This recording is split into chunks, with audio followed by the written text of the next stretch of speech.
में दिवाली के बाद हवा में प्रदूषण बढ़ गया है, जिसके चलते वाराणसी, लखनऊ और प्रयागराज समेत कई शहर ऑरेंज जोन में आ गए हैं। बता दें कि विशेषज्ञों के मुताबिक PM 2.5 का असर स्वास्थ्य के लिए बेहद हानिकारक है, इसलिए मास्क पहने और बुजुर्ग और बच्चों को विशेष सावधानी बरतने की सलाह दी गई है।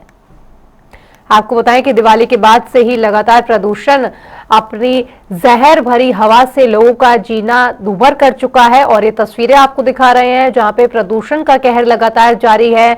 और ऐसा ही कुछ जहर यूपी की हवा में भी घुलता हुआ नजर आया, जब बीते दिन दिवाली को लेकर लोगों ने बड़ी संख्या में आतिशबाजी की और जोरों शोरों से आतिशबाजी हुई, जिसके बाद हवा में प्रदूषण का स्तर लगातार बढ़ता जा रहा है। हानिकारक हवा हो गई है जो लोगों के लिए सांस लेने में परेशानी भी बनती हुई नजर आ रही है। आज सूरज की किरणें धरती तक नहीं पहुंच पा रही है इस प्रदूषण के चलते।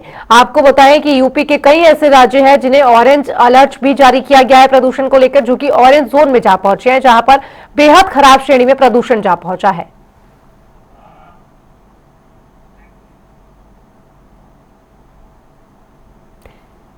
स्वास्थ्य के लिए यूपी के कई शहरों में प्रदूषण का अलर्ट जारी कर दिया गया है।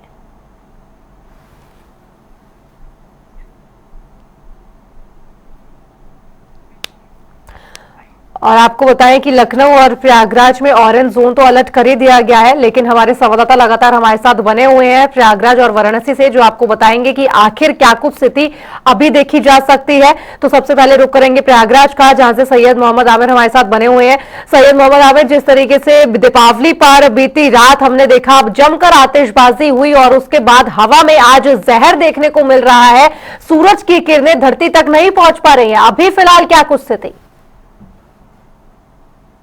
ऐसे लगातार दीपावली पर आतिशबाजी हुई और लोग काफी उत्साहित थे, मगर उसका असर अब आज खामियाजा भुगतना पड़ रहा है, जो कि येलो जोन में हम हैं इस समय और येलो जोन के बाद ऑरेंज में पहुंच चुके हैं। और जिस तरह से अलर्ट जारी है, कुछ समय बाद रेड जोन में भी पहुंच सकते हैं, क्योंकि जिस तरह से हवाएं प्रदूषित हो गई हैं और हवाओं में जहर है, और जिस तरह से धूप होती थी रोज तेज, आज धूप नहीं देखने को मिल रही है। हल्की रोशनी भले ही सूरज की आने लगी है इस समय, मगर जिस तरह से हवाओं में जहर घुला है और धुंध बादलों में छाई हुई है, ये कहीं ना कहीं साफ दिखाता है कि एयर क्वालिटी जो है वो प्रयागराज की पूरी तरह से खराब हो चुकी है। और साथ ही अगल बगल के जिलों में भी इसकी पूरा असर देखने को मिल रहा है, क्योंकि हमने देखा था कि फतेहपुर में किस तरह से और अगल बगल के जिलों में कई जगह पटाखे की शॉप पे जिस तरह से पूरा हादसा हुआ था और करोड़ों के पटाखे जले हैं, तो उससे कहीं ना कहीं असर अगल बगल के जिलों का प्रयागराज पे भी देखने को मिल रहा है। क्योंकि एक तरफ आतिशबाजी और कई तरह के इस तरह के हादसे, तो उससे कहीं ना कहीं पूरी तरह से एयर क्वालिटी दूषित हुई है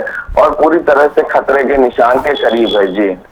जी, रुक करेंगे वाराणसी से, जहां पर धर्मेंद्र चौबे हमारे साथ बने हुए हैं। धर्मेंद्र, जिस तरीके से प्रदूषण का कहर लगातार जारी है, लोगों के लिए हिदायतें जारी की जा रही है डॉक्टर्स द्वारा कि मास्क पहने, अभी फिलहाल क्या कुछ स्थिति, क्या कुछ जानकारी आपके पास? देखिए दीक्षा, बताना चाहूंगा कि वाराणसी में जिस तरीके से पटाखे और आतिशबाजी की गई है घाटों पे, शहरों में, उसका कहीं ना कहीं ह्यूमिडिटी जो होती है, जो नॉर्मल होती है, वो 0 से 50 होती है, और जो मध्यम होती है, मीडियम होती है, वो 50 से 100 होती है, जो मॉडरेट एवरेज में आती है। लेकिन अगर बात की जाए तो 187 इस समय ह्यूमिडिटी वाराणसी की है।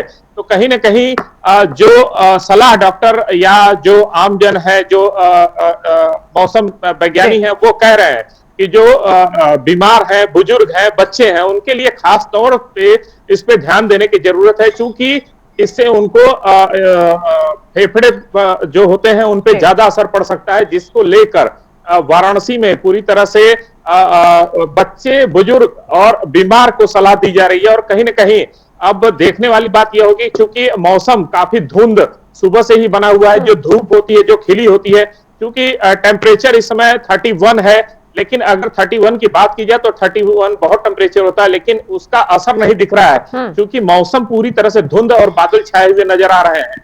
ह्यूमिडिटी की अगर बात की जाए तो ह्यूमिडिटी, एयर क्वालिटी जो है इस समय 187 है, तो कहीं ना कहीं एवरेज से कहीं ज्यादा ऊपर देखने को मिल रही है। तो ये एक सांकेतिक रूप से बुजुर्ग, बच्चे और जो बीमार है उनको बचने की जरूरत है, मास्क लगाकर चलने की जरूरत है। और इसको लेकर मेडिकल विभाग भी अलर्ट है, तमाम ऐसे विभाग हैं जिन्होंने इंस्ट्रक्शन भी दिए हैं तो लगातार वो चीजें देखी जा रही है वाराणसी में। दीक्षा जी धर्मेंद्र, लौटूंगी आपके पास। सैयद मोहम्मद आमिर, जिस तरीके से प्रयागराज में आपने बताया कि स्थिति बेहद निराशाजनक है, और तो सरकार द्वारा क्या कुछ ठोस कदम उठाए जा रहे हैं? क्या पानी का छिड़काव किया जा रहा है? नगर निगम क्या कुछ कर रहा है? क्योंकि प्रदूषण को लेकर सरकार दावे तो बहुत करती है, लेकिन कहीं ना कहीं दीपावली के बाद विफल होती हुई जरूर नजर आती है। देखिए, अगर बात करें सरकार की, तो सरकार अपनी तरफ से एडवाइजरी गाइडलाइन जरूर जारी करती है, मगर इस पे कहीं ना कहीं जनता को भी सोचना है कि हमें अपने लिए क्या बेहतर करना है, क्या बुरा करना है। क्योंकि जो एयर क्वालिटी की अगर बात करी जाए, प्रयागराज में 211 के पार है, और आप समझ सकते हैं कि क्या कंडीशन होगी। सांस लेने में भी थोड़ी सी समस्या सी लग रही है बाहर। और सबसे बड़ी बात है कि जो डॉक्टर की एडवाइजरी है कि किस तरह से अपने आप को बचाना है, तो सरकार के साथ साथ ये जनता की जिम्मेदारी बनती है कि हम अपने पर्यावरण को किस तरह से दूषित होने से बचाना है, और हमें किस तरह से इसमें अपनी सहभागिता देनी। क्योंकि एक दिन की आतिशबाजी मगर आगे वाले दिनों के लिए जिस तरह से जान का बवाल बन रही है अब लोगों के लिए, अब देखना होगा इस पर जो नगर निगम और सरकारी अमले क्या कदम उठाते हैं, किस तरह से एयर क्वालिटी को फिर से और बेहतर बनाया जा सकेगा, इसके लिए क्या कदम उठते हैं। तो देखने वाला वक्त बताएगा कि किस तरह से वाटर की सैनिटाइजिंग और इस तरह से जिस तरह से छिड़काव होता था, वो किस तरह से करा के नगर निगम इसको फिर से बेहतर बनाने की कोशिश करता है। जी जी, ठीक है सैयद मोहम्मद आमिर। धर्मेंद्र, जिस तरीके से वाराणसी में आपने बताया कि हालात जो है वो हानिकारक हैं, क्योंकि 187 तक पहुंच चुका है AQI, लेकिन इसको लेकर सरकार क्या ठोस कदम उठा रही है, और क्या स्वच्छता अभियान वहां शुरू हुआ है? क्योंकि दीपावली के बाद पटाखों के जो कूड़े के ढेर है वो भी देखे जा रहे हैं। देखिए दीक्षा, वाराणसी में जिस तरीके से आतिशबाजी होती है घाटों पर और शहरों में, कहीं ना कहीं ये आतिशबाजी अब दीपावली से चालू हुई और काशी में देव दीपावली तक होती है। और उसको लेकर जिस तरीके से जिला प्रशासन की बात की जाए, चाहे नगर निगम की बात की जाए, चाहे air quality control AQI centre की बात की जाए, ये एडवाइजरी के अलावा जो रोडों की बात की जाए, सड़कों पर ये नहीं उतरते हैं।